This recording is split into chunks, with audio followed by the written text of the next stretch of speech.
Hello student, good morning. Today we will going to discuss next topic of unit magnetic effect of electric current and magnetism is force between two parallel linear conductor carrying current.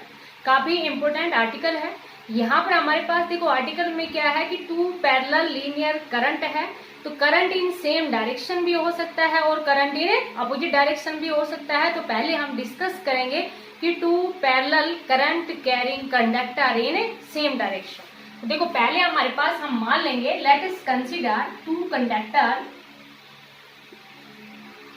Conductor मान लेंगे हम A B and C D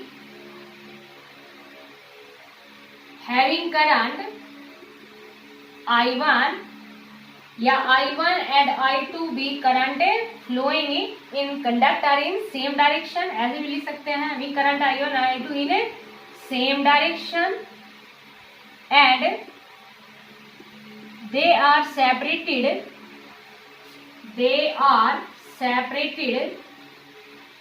by a distance r।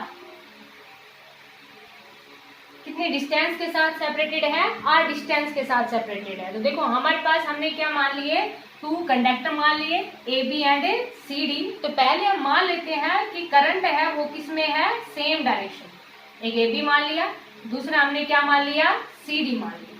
तो देखो यहाँ पर अब हमारे पास क्या है कि जैसे कि इसके अंदर करंट I1 लिया और इसके अंदर करंट है वो I2 लिया। जब एक करंट कैरिंग कंडक्टर है तो करंट कैरिंग कंडक्टर की हेल्प से मैग्नेटिक फील्ड प्रोड्यूस होता है। अब यहाँ पर देखो हमारे पास जैसे कि हम मान लेंगे कि B1 मैग्नेटिक फील्ड है produce by conductor AB and B2 with the magnetic field produce by conductor CD। तो देखो पहले हम इसका मान लेते हैं कि जब हमारे पास थंब है, thumb represent the direction of current, the grip of finger represent the direction of a magnetic field.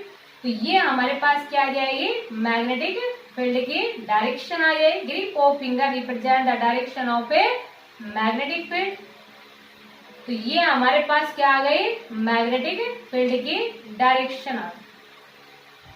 इतना समझ आया?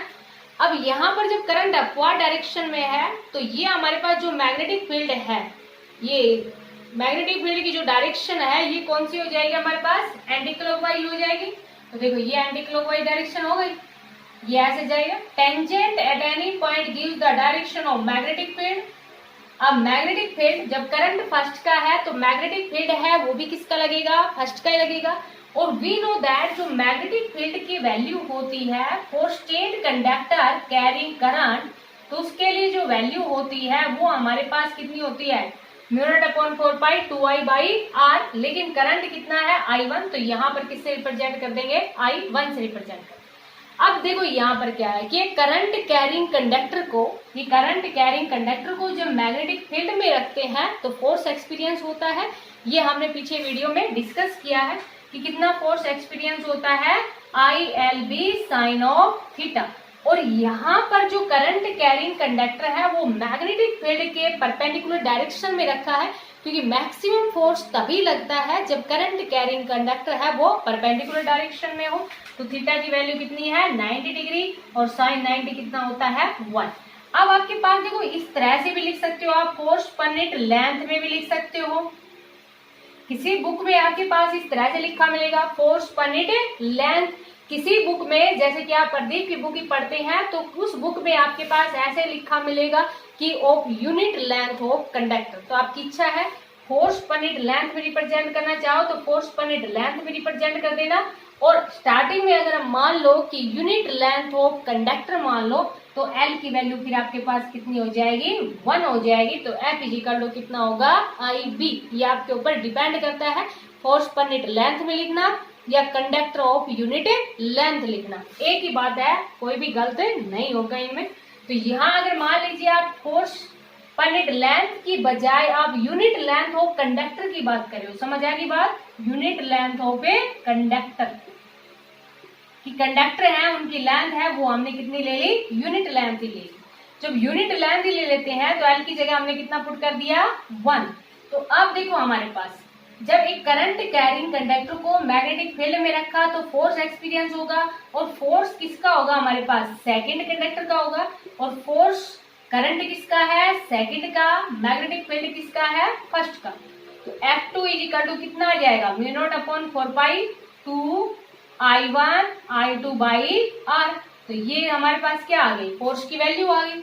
अच्छा, अब इसकी डायरेक्शन क्या होगी, तो जब हमारे पास करंट भी हो, मैग्नेटिक फील्ड हो, तो हम क्या लगाते हैं, फ्लेमिंग लेफ्ट हैंड रूल। और फ्लेमिंग लेफ्ट हैंड रूल के according we stretch the three fingers such that they are mutually perpendicular to each other, then thumb represent the direction of a force, first finger represent the direction of magnetic field and central finger represent the direction of a current. तो यहाँ पर देखो आपके पास ये current हो गया, ये current है आपके पास, देखो ऐसे ये करंट है, ये हमारे पास क्या है, देखो करंट ऐसे है, ये मैग्नेटिक फील्ड है, thumb represent the direction of a force. तो ये हमारे पास क्या आ गया, फोर्स आ गया, force by second conductor on first कितना आ गया हमारे पास, F2। तो देखो आप इसको ऐसे भी लिख सकते हैं, F12 से भी रिप्रेजेंट कर सकते हैं, तो किसी बुक में आपको ऐसे भी मिलेगा, ये जनरली आप F2 से रिप्रेजेंट कर दो। F2 हमारे पास क्या है, force by second conductor on first, और force by second conductor on first कितनी आ गई value, μ0/4 2 I1 I2 by R। समझ आ गया होगा आपको इतना।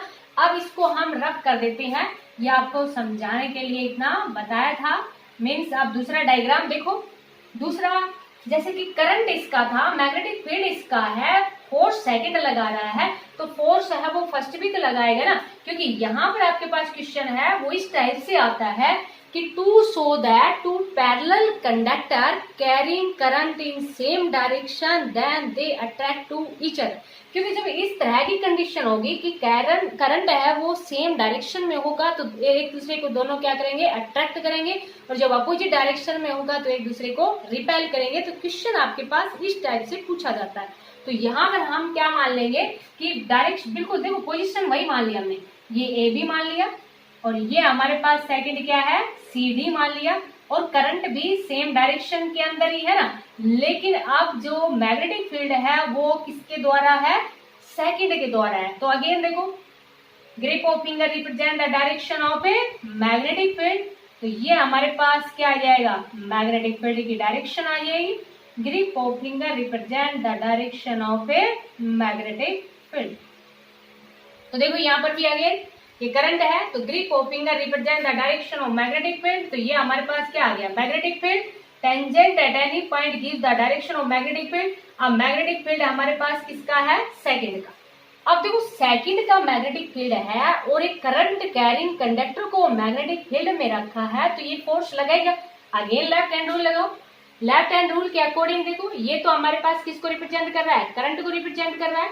ये हमारे पास देखो ये करंट है, या ऐसे लगा लो, ये करंट है, ये हमारे पास क्या है, मैग्नेटिक फील्ड है। तो thumb represent the direction of force, तो इधर फोर्स लगेगा, और इस फोर्स की वैल्यू है उसको हम किससे रिप्रेजेंट करेंगे, F1। F1 हमारे पास फोर्स है by first conductor on second. F1 first के द्वारा सेकंड के ऊपर है, और F2 सेकंड के द्वारा फर्स्ट के ऊपर है। यहाँ से आपको क्या दिख रहा है कि दोनों कंडक्टर, देखो एक कंडक्टर इधर फोर्स लगा रहा है, एक कंडक्टर इधर फोर्स लगा रहा है, then they attract to each other. तो वो दोनों एक दूसरे को क्या कर रहे हैं, अट्रैक्ट कर रहे हैं। यहाँ पर भी वैल्यू है वो आपके पास सेम ही आएगी। कैसे लिखोगे आप वैल्यू को, मैग्नेटिक फील्ड आपके पास किसका है, सेकंड का, तो सेकंड के मैग्नेटिक फील्ड को आप क्या लिख दोगे, μ0/4 2 I2 by R, these are separated by a distance of a R। Then force है वो फर्स्ट का होगा, और फर्स्ट का जो फोर्स है वो हमारे पास कितना हो जाएगा, I1 V2। तो F1 की वैल्यू है इन मैग्नीट्यूड में, वो आपके पास क्या रहेगी, I1 I2 by R।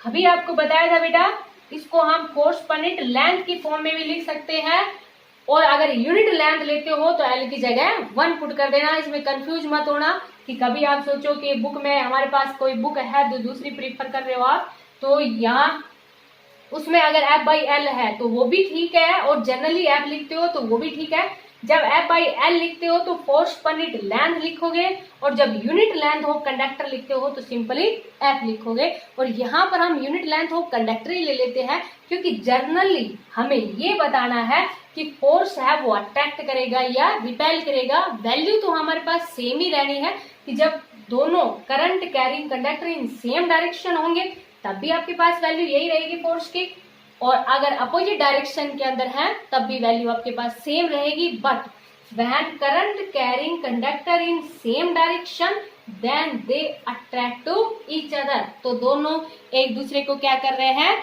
Attract कर रहे हैं। अब हम बात करते हैं किसकी, कि व्हेन करंट कैरिंग कंडक्टर है वो इन अपोजिट डायरेक्शन की बात करते हैं। तो ये समझ आ गया होगा आपको यहाँ से। तो देखो अब हम बात करते हैं सेकेंड फिगर की, करंट कैरिंग कंडक्टर इन अपोजिट डायरेक्शन। देखो बेटा, अपोजिट डायरेक्शन में है तो कंडक्टर हम अगेन वही ले लेते हैं, जैसे कि ये कंडक्टर है वो हमने क्या ले लिया, AB ले लिया, अगेन वही, और ये कंडक्टर है वो हमारे पास क्या है, CD। समझ आ गया बेटा। अब देखो यहाँ पर करंट कैरिंग कंडक्टर इन अपोजिट डायरेक्शन की बात कर रहे हैं, तो जैसे कि पहले हम यही मान लेते हैं कि करंट है वो आपके पास किसका है, सेकंड का। तो देखो ये करंट मान लिया, grip of finger represent the direction of a magnetic field. जो ग्रिप ऑफ फिंगर है वो किसको रिप्रेजेंट करेगी, direction of a magnetic field को रिप्रेजेंट करेगी। जितने भी जो डायग्राम है वो आपको पेंसिल से बनाने हैं, क्योंकि सर्कुलर शेप में बनाने हैं, पेन शेप में बना दोगे तो रफ नहीं होंगे ना फिर आपके पास ये, तो आप ध्यान रखना इसका। तो देखो अब ये, अब करंट है हमारे पास डाउनवर्ड, तो grip of finger represent the direction of magnetic field. तो ये ग्रिप ऑफ फिंगर है वो रिप्रेजेंट करेगी किसको, direction of a magnetic field. समझ आ गई बेटा यहाँ तक। देखो करंट डाउनवर्ड है तो grip of finger represent the direction of a magnetic field. तो tangent at any point gives the direction of magnetic field, और टेंजेंट है वो हमारे पास किसका लगेगा, सॉरी मैग्नेटिक फील्ड है वो हमारे पास किसका होगा, सेकंड का मैग्नेटिक फील्ड होगा। तो फोर्स है वो किसका रहेगा, फर्स्ट का। समझ आ गया इतना।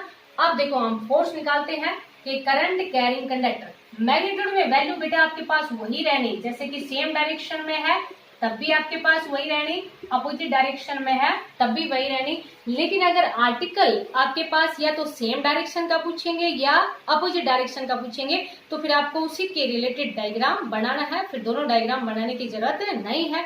और अगर आपके पास आर्टिकल में यही आता है force between two parallel linear conductor carrying current, तब आपको दोनों दिखाने हैं, सेम डायरेक्शन भी और अपोजिट डायरेक्शन। तो यहाँ पर देखो अब हमारे पास जैसे करंट है तो grip of finger represent the direction of magnetic field. तो देखो ये करंट ऐसा तो मैग्नेटिक फील्ड की डायरेक्शन ये हो जाएगी। अब देखो ये ऐसे आएगी तो tangent at any point give the direction of a magnetic field. अब फ्लेमिंग लेफ्ट हैंड रूल लगाओ। फ्लेमिंग लेफ्ट हैंड रूल के अकॉर्डिंग देखो बेटा, ये हमारे पास क्या है, करंट। देखो ये करंट है, ये हमारे पास क्या हुआ, मैग्नेटिक फील्ड। तो thumb represent the direction of a force, तो ये हमारे पास क्या आ गया, F1, फोर्स इस तरफ आ गया। समझ आ गया बेटा।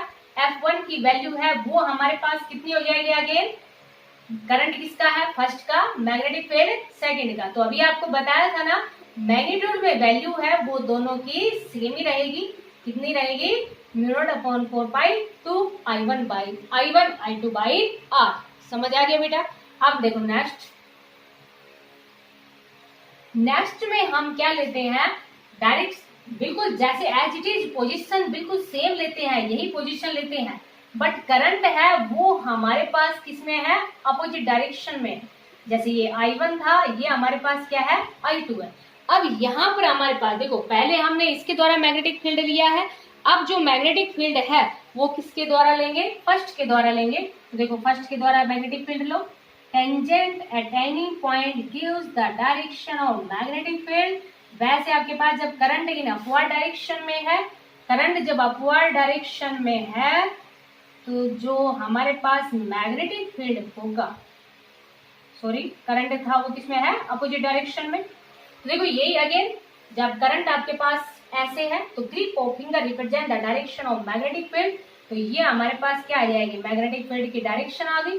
Tangent at any point gives the direction of magnetic field, और ये मैग्नेटिक फील्ड है वो हमारे पास किसका है, फर्स्ट का।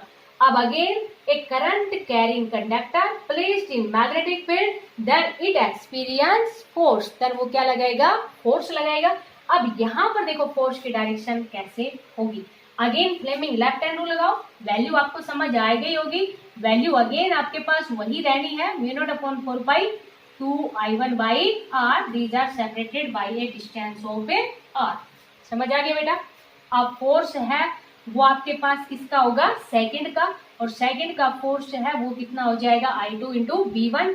वैल्यू अगेन वही μ0/4 2I1I2/r। ये समझ आ गया होगा। Force of unit length of conductor या per unit length of the conductor, per unit length of the conductor represent करो तो F/L, अगेन बता दिया है आपको, ये कभी भूल जाओ ना। तो देखो यहाँ पर हमारे पास, आप देखो लगाएंगे Fleming left hand rule, Fleming left hand rule लगाओ। ये हमारे पास करंट है, देखो ये करंट है, ये हमारे पास क्या है, मैग्नेटिक फील्ड है। Thumb represent the direction of a force, तो अब जो फोर्स की डायरेक्शन है वो हमारे पास इस तरफ आ गई, और ये जो फोर्स है ये कौन से कंडक्टर का है, सेकंड कंडक्टर का है। सेकंड कंडक्टर के ऊपर है, किसके द्वारा है, फर्स्ट के द्वारा। तो ये जो देखो यहाँ पर वैल्यू अब आपको बिल्कुल साफ दिख रहा होगा, एक के द्वारा फोर्स इधर है, एक के द्वारा फोर्स इधर है। कब है ये condition, when two parallel conductor carrying current in opposite direction then they repel to each other, then वो क्या करेंगे, एक दूसरे को रिपेल करेंगे। अभी हमारे पास क्या था, when current carrying conductor in same direction then they attract to each other. समझ आ गया होगा बेटा कि यहाँ हमारे पास क्वेश्चन में अगर ये पूछा जाए कि two parallel conductor carrying current in opposite direction then so that they repel to each other, repel करते हैं, तो आपको इस तरह से डायग्राम से रिप्रेजेंट करना है। और अगर current carrying in same direction में है तो जैसे अभी आपको बताया था वैसे आपको रिप्रेजेंट करना है। तो current carrying in same direction attract to each other, और current carrying in opposite direction then they repel to each other. आपको समझ आ गया होगा। मैग्नीट्यूड में वैल्यू आपके पास सेम रहेगी। अब क्वेश्चन मार्क में आगे इसमें ये पूछ लिया जाता है, हैंस डिफाइन 1 एम्पियर। आपको क्या करना है, 1 एम्पियर को डिफाइन करना है। तो देखो यहाँ पर 1 एम्पियर को हम डिफाइन करेंगे, इसको आप अच्छे से समझना क्योंकि ये काफी इंपोर्टेंट आर्टिकल है आपके पास बेटा। तो 1 एम्पियर को डिफाइन करना है। तो 1 एम्पियर अभी हमारे पास इन मैग्नीट्यूड में जो वैल्यू आई है, चाहे वो current carrying in same direction हो या current carrying in opposite direction हो, वैल्यू हमारे पास क्या आई है, μ0/4 2I1I2/r आई। अब यहाँ पर हम क्या ले लें कि जो आपके पास जो करंट है वो तो कितना ले लिया जाए, 1 ampere and separated by a distance of 1 metre. Then देखो ये जो फोर्स है, ये μ0/4 की वैल्यू आपने पढ़ रखी है। μ0/4 की जो वैल्यू है वो हमारे पास कितनी होती है, 2 × 10⁻⁷। अब देखो अभी आपको बताया था ना ये कि जो वैल्यू होती है फोर्स पर यूनिट लेंथ होती है, वो वैल्यू जैसे अभी आपको बताया था कि यूनिट लेंथ ऑफ कंडक्टर लेते हैं, नहीं तो हमारे पास वैल्यू क्या होती है, फोर्स पर यूनिट लेंथ होती है, और फोर्स पर यूनिट लेंथ की यूनिट है वो फिर हमारे पास कितनी हो जाएगी, न्यूटन मीटर इनवर्स। तो यहाँ पर देखो μ0/4 की वैल्यू तो कितनी होती है, 10⁻⁷ होती है। करंट को कितना ले लिया जाए, 1 एम्पियर ले लिया जाए and they are separated by a distance of 1 metre. Then जो फोर्स लगेगा वो हमारे पास कितना लगेगा, 2 × 10⁻⁷ न्यूटन पर यूनिट लेंथ ऑफ कंडक्टर, ऐसे लिख सकते हो, पर यूनिट लेंथ ऑफ कंडक्टर। तो देखो यहाँ से जब इस तरह से आप लिखते हो तो बिल्कुल सिंपल सा है डिफाइन करना कि 1 ampere is much current when flowing through two parallel conductor carrying current in same direction or in opposite direction and separated by a distance of 1 meter, and they exert a force of attraction or repulsion of value is 2 × 10⁻⁷ Newton पर unit length of conductor. उसको हम क्या कहेंगे, 1 ampere कहेंगे। समझ आ गया होगा बेटा। दोबारा देखो, 1 ampere is much current flowing through each of unit length या हम ये कह देंगे each of two parallel conductor carrying current in same direction or in opposite direction separated by a distance of 1 meter, उनके बीच की सेपरेशन कितनी है 1 metre, exert a force of attraction or repulsion of value is 2 into 10 की power minus 7 Newton per unit of their length, Newton per unit of their length. क्योंकि यहाँ हमने starting में unit length of conductor लिया था simplicity के लिए, means उसको दिखाने के लिए कि दे अट्रैक्ट और रिपेल ईच अदर, नहीं तो हमारे पास वैल्यू क्या आ रही थी फोर्स पर यूनिट लेंथ ही तो आ रहा था। दोबारा देखो F इक्वल टू कितना था ILB था ना, यूनिट लेंथ ऑफ कंडक्टर लिया था हमने, नहीं तो हम इसको क्या लिखते F/L लिखते। तो इसमें आप कंफ्यूज मत होना, F/L भी लिख सकते हो या unit length of conductor represent करना पड़ेगा। फिर आपको यहाँ पर एक वर्ड लिखना पड़ेगा कि यूनिट लेंथ ऑफ एक लाइन लिखनी पड़ेगी, unit length of a conductor then F equal to IB। तो ये था हमारे पास force between two parallel linear conductor carrying current. तो in same direction they attract to each other और in opposite direction they repel to each other. तो इनसे related जितने भी क्वेश्चन बनते हैं वो हर एक वीडियो में हम बताते हैं आपको, तो वो आप क्वेश्चन कर लिया करो, क्योंकि एक वीडियो आपके पास छोटी होती है, एक टॉपिक की वीडियो होती है। तो जितने भी जो इससे रिलेटेड न्यूमेरिकल्स हैं, न्यूमेरिकल हम और भी डिस्कस करेंगे बाद में, जो है जैसे कि ये टॉपिक कवर करवाने के बाद में जो सिंपल न्यूमेरिकल बनते हैं वो आप कंप्लीट कर लिया करो। Thank you, have a nice day.